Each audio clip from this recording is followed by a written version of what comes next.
வேலூரின் கன்சால்பேட்டை பகுதியில் உள்ள குடியிருப்புகளை சூழ்ந்த மழைநீரில் கழிவுநீரும் கலந்துள்ளதால் அப்பகுதி மக்களை படகு மூலம் தீயணைப்புத் துறையினர் மீட்டனர்.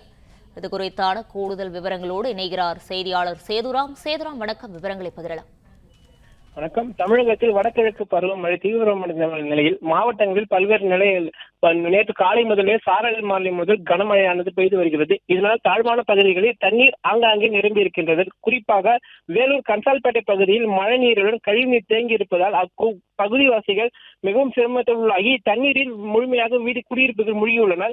குடியிருப்பு பகுதியில் உள்ள பொதுமக்கள் மீட்பதற்காக தீயணைப்புத் துறையினர் நேற்றிலிருந்து பல்வேறு பகுதிகளில் பொதுமக்கள் மீட்டு வரும் நிலையில் இன்று பொதுமக்கள் மீட்பதற்காக தீயணைப்புத் துறையினர் படகு மூலமாக வீட்டில் சிக்கி தவிர்த்திருக்கும் குழந்தைகள், பெண்கள், முதியோர்கள் என பொதுமக்கள் மீட்டனர். அப்போது அப்பகுதியில் ஒரு நாய் ஒன்று தண்ணீரில் சிக்கி தவிர்ப்பதை கண்ட தீயணைப்புத் துறையினர் அந்நாய் படகு மூலமாக மீட்டு கரை கொண்டனர். இந்த செயலை கண்ட பொதுமக்கள் தீயணைப்புத் துறையினர் வெகுவாக பாராட்டினர். பிளே ஸ்டோர் மற்றும் ஆப் ஸ்டோரில் இருந்து பாலிமர் செயலியை QR கோடு மூலம் பதிவிறக்கம் செய்யுங்கள். செய்திகளை உடனுக்குடன் பெறுங்கள்.